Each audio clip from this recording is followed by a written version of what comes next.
gentlemen, welcome to another episode of Heels Up. Today we are doing the 9/25th. Yeah, 9/25, one day after my birthday. Yeah, happy belated birthday. Thank you. No, we don't worry about my birthday anymore. The day has passed. I'm not one of those, I have my birthday for the whole fucking month type people. The day's over. I appreciate it. But now we've got to concentrate on Caidan's birthday. Oh, yes. So that's the next one. Next Thursday. Next Thursday, huh? Which means Monday for Rob, I got to do something special for him. I know, right?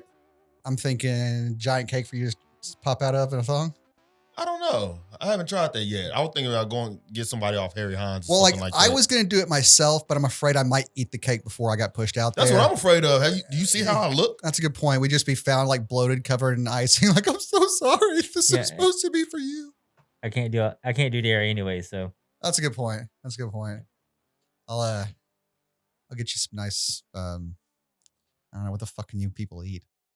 You people? Yeah. You lactose intolerant people. Wow.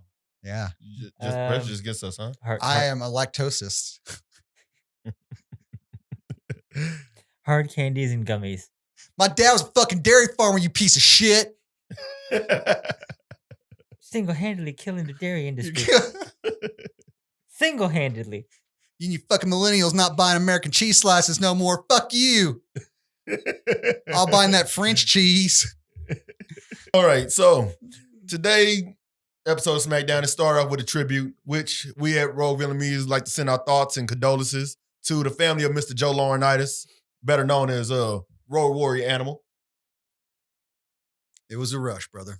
It definitely was. You know, growing up as a fan of the Road Warriors, it inspired me to be a tag team wrestler myself, you know.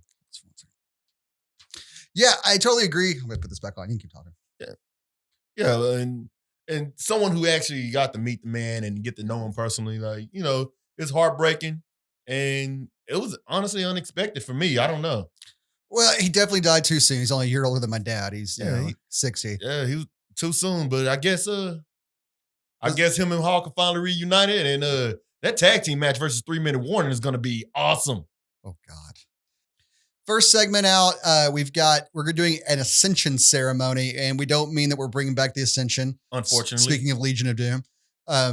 No, they're going to raise both the IC title belts, both Sami Zayn's and Jeff's above the ring before the match Sunday night, of course. You know, since we're in the same arena, you go ahead and raise them up now. Who the hell cares? Whatever. Yeah. But we can make a whole spot out of it. That's kind of cool. That's one of the cool things about being in the same arena. They can make like a little ceremony of raising it. This took the place of what would normally be a contract signing, essentially. And I like it was a little different. Yeah. And you still got the same, you know, instead of someone going through a table, someone got a ladder pushed on him after this was over. So they raise him up and Sammy drops a ladder on his two opponents and starts whipping on Jeff, calling him a fraud. What do you call him? A champion? A champion. A champion. Great. And not Les Champions, like not Jericho, like a sham. Canadian thing. Like Sham 69, like Borstal Break. Like, no, a sham champion. All right. What's that? I said, is that a Canadian thing? Champion? I don't know. Does it? It's pronounced champion with a SH? Only if that's the name of some sort of maple-filled donut, I imagine, at Tim Hortons. Got anything for us? No. No punchline in this segment? No. Okay. I always end on a funny line. Good job, everybody. But after Sammy beats on Jeff a little bit, AJ recovers and he starts to go after Sammy. Sammy bails out and he starts to go up the ramp. Yeah. And Adam Pearce comes out and apparently he is running the show now. So he's no longer Lackey or Lackey First Class. He's the official, unofficial GM. He's moved up WWE. to... It was Gunny Lackey. Gunny Lackey. Holy dog shit. Gunny Lackey. Okay. Gunny Lackey. What? Just announce that he's the GM. It works. You need an authoritative mouthpiece to do stuff like this every now and then. So of course, he's inoffensive enough to do it. Yeah. It's whatever. So Adam Pearce comes out though and tells Sammy because he couldn't leave well enough alone. He's going to add AJ to the match that Sammy's going to have against Jeff later on. And by later on, he means right now. So Jeff gives AJ a twist of fate to, you know, kind of get up on the match a little bit. We go to commercial because we got to get, you know, the ladders and the black matting out of the ring, you know, all the ceremonial crap. So we come back from commercial break and the triple threat match is going on. And it's, you know, a little taste of Sunday we're going to get, which I honestly don't really care for whenever they put the match on a week before the pay-per-view. It's like, let's just go ahead and have the match. It's like, what the hell are you doing? What's the point? Yeah, I hate it when they do that. I really do. But I guess they need to fill some stuff in. yeah, so every wrestler in this match kind of got their chance to shine a little bit. They were still selling Jeff's leg not being 100%. The commentators definitely playing that up. He goes for a poetry in motion, like, oh, it's a poetry in motion. No, he just springboard off Sammy and hit a splash in the corner. He didn't even try and go legs up. Yeah. Yeah. I mean, come on now. That comes with age, honestly. Yeah. I wouldn't be doing it. But then again, I didn't make a career out of doing it. So there's that. That's exactly what Matt said. Yeah. Jeff did the crazy stuff. No, Matt made a career out of falling directly on his ass and hurting his hip bones. Mm-hmm.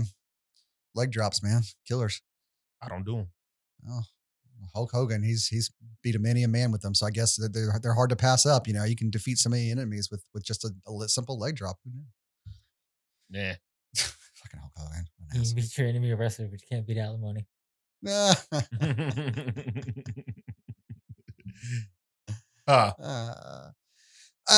But the match ends when AJ hits the phenomenal forearm on Jeff, and Sammy just bills him out of the ring and steals the pin 1, 2, 3 on Jeff. I love it. Sammy gets the win tonight, but afterwards, AJ attacks Jeff and Sammy with the ladder and then puts it up, climbs the ladder, and kind of symbolically pulls both the titles down and holds them. So you had Sammy winning the match. You had AJ staying tall at the end of the night, though, so they both go out looking a little strong, which means Jeff's going to win on Sunday. That's usually how that goes. You know, I really want to see Sammy retain that title. So after the triple threat match, we have a commercial. After that, we come back and we've got Otis and Tucker backstage kind of going over the issue with the lawsuit coming up with, Miz and Morrison. And Miz and Morrison show up and Miz is antagonizing Otis while Morrison videotapes and kind of just makes a general nuisance of himself. They keep egging him on, but eventually Tucker kind of points out as he's looking at the lawsuit that only the Miz's name is on the lawsuit, which allows Otis to attack Morrison, and he just starts whipping his butt. Oh yeah, pretty good. So we get the feud going on. We got a little bit this week. We'll just keep this thing going. We'll see where it goes. When are you going to rock the body by a steak crop top like Otis? I need to get one. I definitely need to. I'm not necessarily like interested in the storyline, but I do enjoy watching Otis and Tucker and Miz and Morrison together on screen being goofy. So yeah. While the story and they're fighting and lawsuits over the contract is not that interesting, they're a lot of fun. So it's enough for me to. They're adding the entertainment in sports entertainment. Yeah, it's entertaining enough to be a filler segment on a TV show. Yeah, because they don't have R-Truth on Smackdown. Oh yeah, good point. Yeah, this is the Akira Tozawa R-Truth Benny Hill segment. Yep. Gotcha. Yeah. Okay. Hey, whatever works. So next we get into the Bailey segment where she comes out, sits in her little steel chair on top of the apron. Bailey Parker, the new chairwoman of the WWE. Oh man, I can't wait till she starts coming out in the mask and stuff. Yeah, she pretty much says the same thing she keeps saying. She's gonna beat Nikki Cross and I hate Sasha, yada yada yada, blah blah blah. Yeah, this is. Yep. It's just a repeat.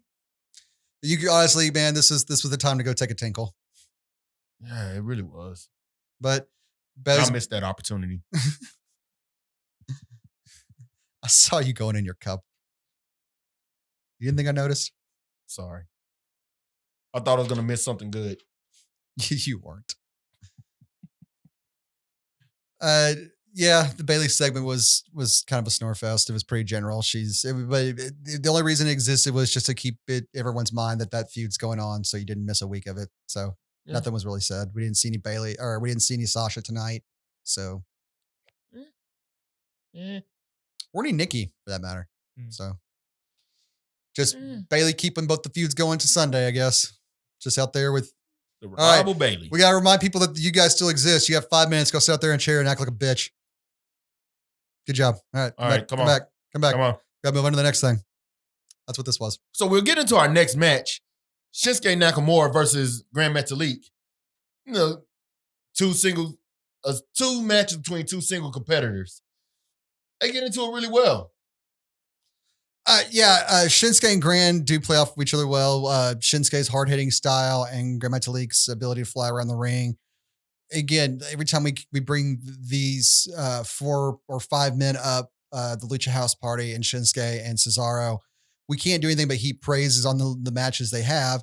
And they're fairly short, fairly simple, basic matches, but they still manage to pack a lot into what they do in their time on television. So I'm really, really looking forward into how they lay it all out at a pay-per-view. So I'm super excited to see these guys going balls out, and hopefully we have the Lucha House Party kind of collapse eventually, kind of the blow up, happen then, because they don't need to drag that out as long as they did. And that is what we're expecting. So because after Nakamura got the victory. Yeah, our second clean victory of the night, man. Wow. Clean victories tonight. Them clean finished balls are getting played with tonight. I know, right? Man, gotta love it. But Shin hits the exploder, followed by the Kinshasa, 1, 2, 3, clean victory over Grand Metalik. And, Cesaro comes in, they try to attack, and... Yeah, they attack Lindsay, who was checking on Grand, and Kalisto just stands back looking dumbfounded, not trying to do a damn thing about it. Like, he's not getting involved in this. Yeah, he's like, I see nothing. You know I always got your back, girlfriend. Hey, don't block the aisle, bitch. Klaus? What? Oh, did something just... I mean, I caught the tail end of that, but I don't want to get involved in anything if I didn't see the whole incident, because, when I come heavy. Kalisto finally gets in the ring after Shinsuke and Cesaro leave, and he goes to check on Lindsay, and Lindsay just pushes him down. He doesn't want to tell. Well deserved. He's like, what? Come on. Upset about it. And, Lindsay just kind of helps Grand Metalik and himself just kind of stagger out of the ring. And it's not looking good for Lucha House Party going into the pay-per-view. No, it's not. The dissension in the ranks here probably going to cost him. But again, I'm definitely looking forward to the high energy and spectacular kind of match that these, whatever 4 men they choose to go in, because we got some choices with Lucha House Party. It doesn't really matter. Whichever of those 3 you pick, and the 2 on the other side are just going to put on a barn burner. I think it's going to be great. I think it'll be one of the best matches of the night. Yeah. So after the match, we cut backstage, and Jay is, pretty much in high spirits, and he's like yelling, he's banging on Roman's dressing room's like, come on, let's talk, get out of here, come on, let's go. But cuts to commercial. We're gonna, get those 2 a little bit later on. Come back to commercial, and we get a little bit of a video package about Animal. It's a lot of the tweets that all the other wrestlers had to say about his passing. It was kind of nice. After that, though, we get an even better video package, which was about Jay and Roman in their upcoming match, and it had a lot to do with their family and their family history. And you got Rikishi and Alpha and Sika all doing interviews for it, and it was damn good. Yeah, It really was. It really was. And Alpha and Sika and Rikishi even acknowledging that it's always been Roman. Roman's been the big dog ever since they were little. He was the one who stood out and was the leader and was basically destined to be the tribal chief, like he says he is. Yeah, but Rikishi says, his son's going to step up and will win. I appreciate your confidence in your boy, Rikishi, but I don't know about that. Yeah. It's funny because it was kind of the other way around. Roman's dad was the tag team specialist, and the Usos' dad was actually the singles guy. They just trade off for the day. They just traded off with the kids. They're like, here, you teach your kids some tag team stuff. I'm going to teach your boy some single stuff. He's like, all right, Roman, here's what you do with your ass. It's like, I don't think I want to do that, Unc. I'm going to go a different route with that, Unc. I'm good, man. I don't think I'm gifted in that area. Yeah. Yeah, they didn't get their dad's thighs, did they? No. Those are some like tree trunk sons of bitches, man. Good gosh. Even when they were smaller, they were big. Like tree trunks are that big. Redwoods, maybe. Y'all think y'all want thick. Y'all don't know what thick is. So Jay comes out to the ring next, calling his cousin out, and he's like, hey, what was up that look you gave me last week? All week long, people have been asking about the look, so I want to ask you, man to man. Because to Jay, it's like, I'm just competing with my cousin here. This should be a good time, a happy time. We haven't done anything to each other personally, so what's the beef about? Roman doesn't come out. We cut to Roman and Paul watching backstage, and Jay's going on. Jay's cutting some great promos, man. He's really making the most of his spotlight right now. He's proven he deserves to be a breakout star on his own. He's great. He's really good.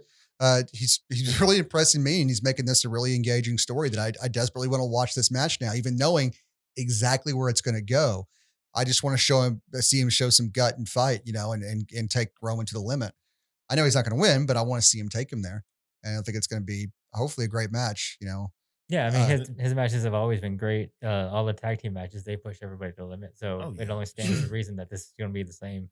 Here's hoping. It's but eventually Paul comes out of the dressing room and cuts, a promo from backstage on the screen, basically says, "You in the WWE universe deserve to hear Roman's response to these questions, but we will do it on Roman's time, not when Jey Uso wants." It's just a power move. Yeah. He's just flopping it out to try and show his nuts are bigger. It's just a big dick. And to keep power the move. audience waiting and wanting. Yeah. Well, yeah. Well, yes, that's the real reason. We're just talking from a story perspective. This was just a power play. Yeah. So we go into our next match, Matt Riddle versus King Corbin. They've been having their little rivalry going on and everything. In the last match, Matt Riddle won. So it's time for a rematch. Time for the 50-50 booking, right? Mm-hmm. Oh, yeah, you know it. They have a pretty good back and forth. They really do. Yeah, Matt attacks out of the gate while Corbin's telling him his intro when he's getting in the ring, because Baron had jumped him at the pay-per-view. And he's aggressive early on, but eventually Corbin does kind of get the upper hand, and we do get some good back and forth going on in the match. Just as we thought, Matt Riddle got this, as he tries to hit the floating bro.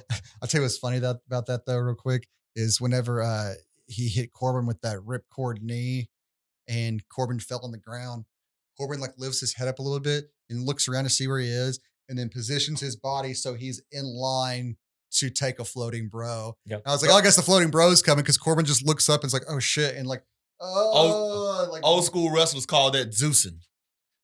Terrible. Which, if y'all know who, I know Zeus is. The younger crowd might not know who Zeus is, and black people know him as Debo. You got knocked the fuck out, man. But that's Zeus, and long time ago he did that, just scoot over so he could be in the right spot, and everybody saw it. He wasn't a wrestler, man. He was an actor who played a wrestling villain in a movie, and they thought it'd be a good idea to bring him into an actual wrestling ring, and it wasn't. Put Zeus in the Hall of Fame. Not before Lemmy. Yeah, Lemmy deserves to go in. Yeah, Lemmy does deserve to go in. That cut deep, man. God rest his moles. As Riddle hits the floating bro, Corbin gets his knees up, and it didn't look like it felt too good. No, that looked like it hurt like hell. But poor bro, man. Yeah, he's kind of got up. Yeah, and Corbin hit the end of days on him. 1, 2, 3.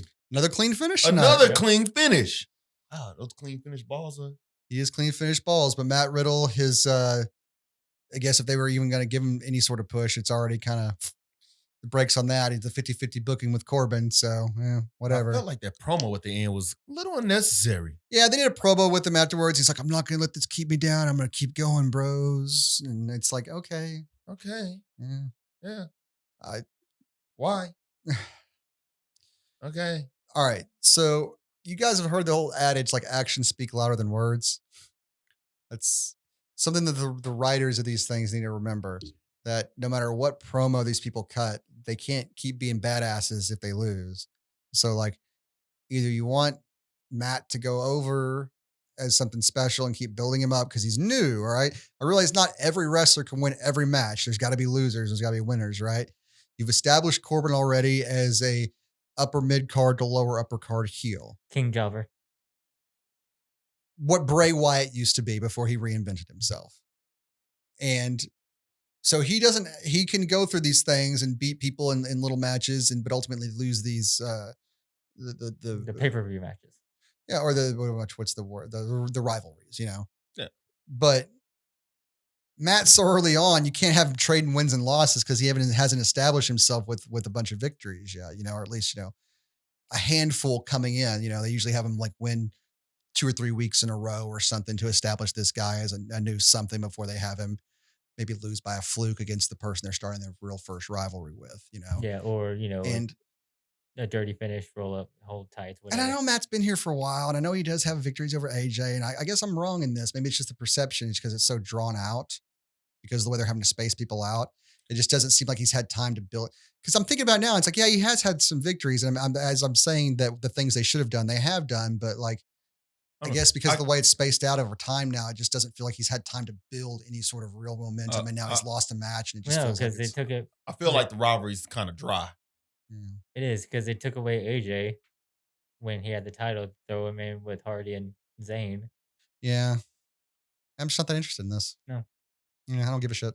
Sorry, bro. So we got Lacey Evans versus Alexa Bliss, and Lacey is all over Alexa to start out because she's a foot fucking taller, man. Like, she just looks like an Amazonian versus a child. This is one of the more interesting storylines, though, on SmackDown right now. Probably the most interesting storyline, and it's wonderful they're able to. The thing I love the most about this is you're able to keep the Fiend story going week from week from week without us having to see the Fiend and him being oversaturated. This is great. We haven't love it. We've seen him. We get little flashes of him, but we haven't seen him like or showing up in weeks. But he's still fresh because Alexa's there kind of doing the heavy lifting. God bless her. So I love it, though, because it does help keep these mysterious characters more mysterious by not having them be around. But this does let the story keep going. Brilliant. But Alexa is kind of getting her butt whooped, and she's kind of getting woman handled, as they put it. It's funny. They do the little pre-match, backstage pre-recorded like little promos about the match. It's like, I'm going to win tonight. They play those when they're walking down the ring or whatever. But like Alexa basically calls Lacey a Karen. And then Corey, like later on, it's like, why wouldn't she like sit her food back if it's bad? Like, of course, fucking Corey Graves agrees with the Karens. Yeah. Of course. Look at that douche haircut. Okay. Of course, that prick sends his Niçoise salad back because it wasn't as bright and fresh and airy as he liked. Like, fuck you. My Twitter account originally was just to troll and heckle Corey Graves for like 2 years.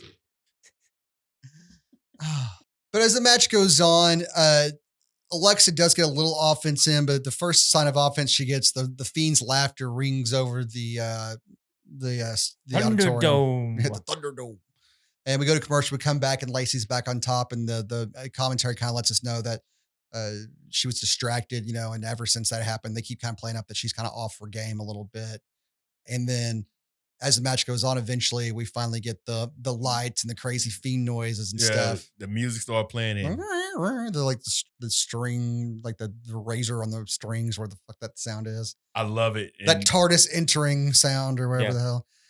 Alexa Bliss went nuts, man. Makes Alexa snap, and she goes like, Tasmanian Devil on Lacey Evans. And she does her whole, stands on her back and smashes her head into the ground. But she doesn't let up after the count. So the ref finally just throws the match out as DQ. Not a clean finish. Nope. But this DQ, I don't mind, man, because it actually tells part of the story. So this is how you use a DQ properly. After that, Lacey's on the outside, and Alexa rolls out, and she's still foaming, and she gives her another beautiful sister, Abigail, and rolls back in the ring. That is really beautiful, man. Yeah. Looking menacing. Her hair is all going crazy, and the Fiend's face flashes up. I think she's let me in. I think is what happens. And then she starts just smiling, looking completely insane. So I think Alexa let him in. Yep. I know, right? I love this storyline. So we get a little bit extra, just a little interweaving of storylines and actually some good storytelling tonight. Because as Alexa's like stumbling zombie-like with her insane face on, up the ramp and out of the ring, Roman Reigns' music hits, and him and Paul come out to talk to do their promo. But as soon as Alexa walks past him, she just turns around and starts staring daggers at Roman and Paul because they have, as he lifts the championship up. Yeah, because they have the Fiend's favorite toy, and it was pretty good, man. It was pretty good. I love those things. I love the picture that it painted, man. I really do. Yeah, it was a good shot, man. Yeah, it was great. I like the use of the screens in with the Fiend calling rather than just somebody saying the Fiend. Yeah. The trigger not being just someone saying her password, Yeah. Well, what if they encountered somebody who said the phrase accidentally? Not possible. The activation phrase was something that no one would ever think to utter. What is it? The phrase is, "Gosh, that Italian family at the next table sure is quiet." All right, so last but not least, we have our segment with Roman Reigns, and we finally get the reason behind the stare. He comes out to cut his promo, and Paul gets about one word out before Jay's music hits. Uso! Of course, Jay's not having any of this, man. He's not having any of these mind games. He's going to come talk to his blood, man to man and have this conversation face to face.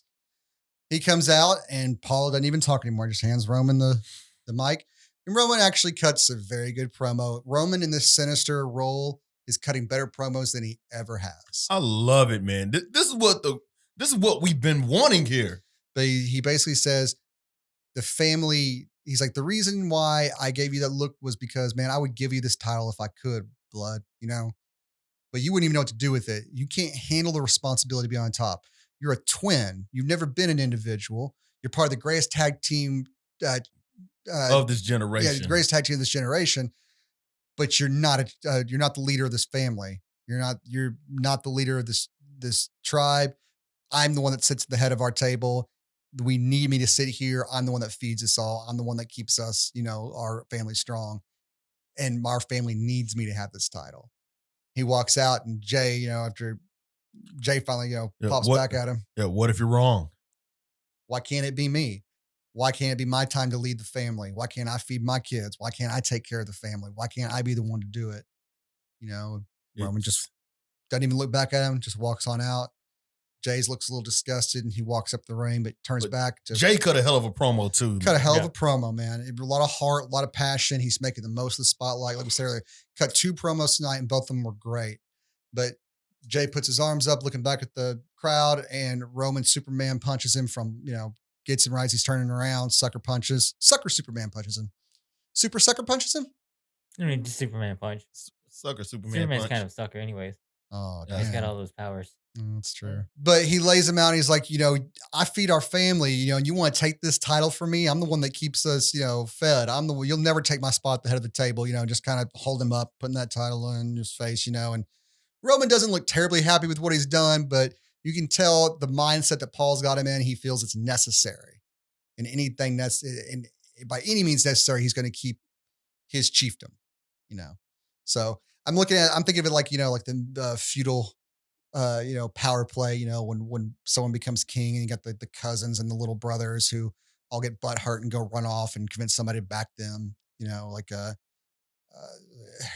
Harold Godwin's son, his brother Tostig, who was all pissy because he wasn't king, ran off to Harold Hardrada and convinced the Vikings to invade up in Scotland.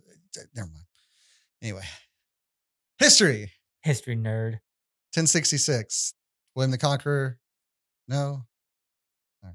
Fuck you guys. I got a degree You're the in only one English. You're the only one with the degree in this. My degree is in English. I'm sorry. Fuck you guys. All right. But tonight was surprisingly heavy on the storytelling, but also heavy on getting us some clean finishes. So this was a pretty good episode, all things considered. We pushed the storylines further. Some of them were just kind of here and gone, like the Bailey thing. But honestly, as sick as I am of listening to Bailey talk, that was just enough. So kind of hit a sweet spot, really. It did. Good episode. Yeah, I was a lot more invested in this week's than last Friday's SmackDown. Yeah. I'm definitely looking forward to the I pay-per-view. applaud it. All right, guys, before we close out this episode of Heels Up, we're going to go ahead and give you our predictions for the pay-per-view this Sunday. Caidan, you want to tell us what the first match is going to be, sir? Yeah, actually, on the pre-show is going to be the Zelina Vega and Asuka match. On the pre-show? On The pre-show? Yep. New York City? Seriously? Yep. That's Really? Yeah. Really? That was announced Really? by WWE this week. Yes. On like Tuesday or Wednesday. Asuka.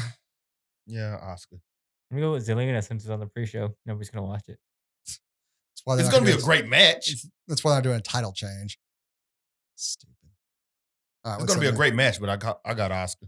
Yeah.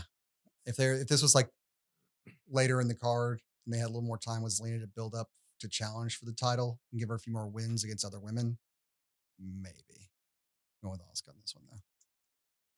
All right, and then in no other particular order, you got Bobby Lashley versus Apollo Crews. Oh, Bobby. Bobby. Of course. So the Battle of the Ninja Turtles. Okay, cool.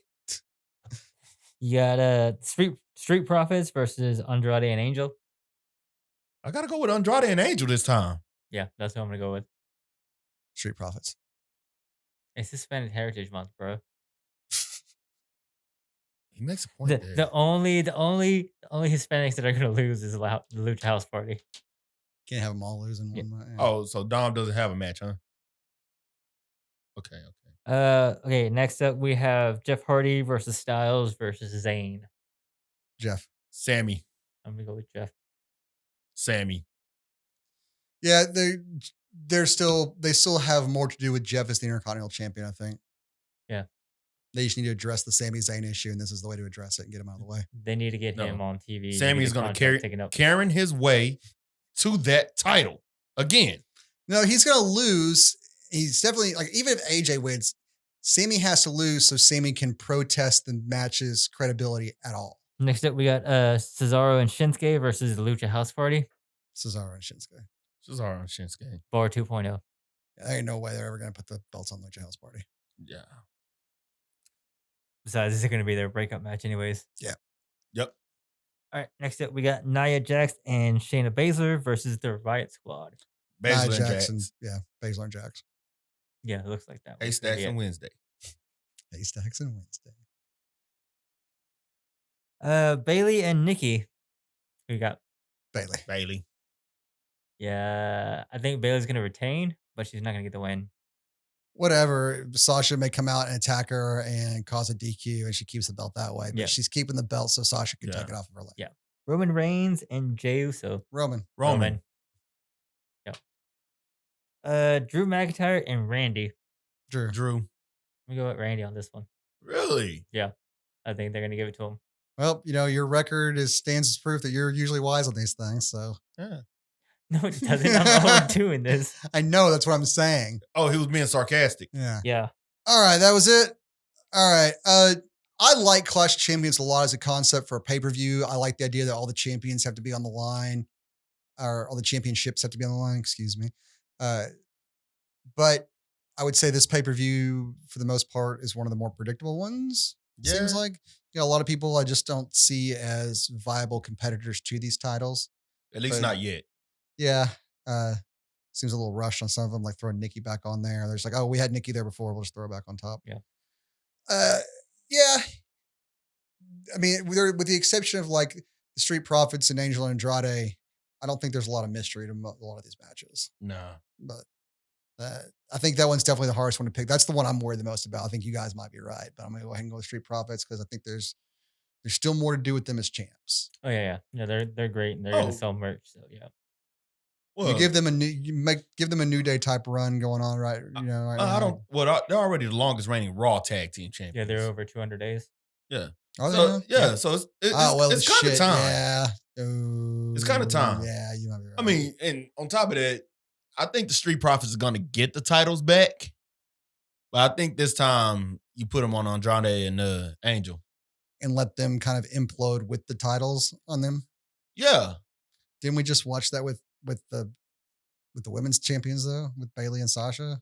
I mean, just kind of repeating the same storyline again, really. It's just not as long. Guys, thank you so much for being here on this episode of Heels Up. We will try and get you some sort of video for Clash of Champions. We may just tie it with our Raw review. It just depends how much time we have. I don't know. I'm a lazy man. Click that notification bell, so you can get the updates on when we do this. Yeah. Like, subscribe. Please check out our social media. Old Reg is around the Instagram and the Facebook. Come give us a look on there. We put some of the memes from the videos up on there and generally have a good old time. But guys, thank you so much. Like, subscribe, say hi to your mother for me.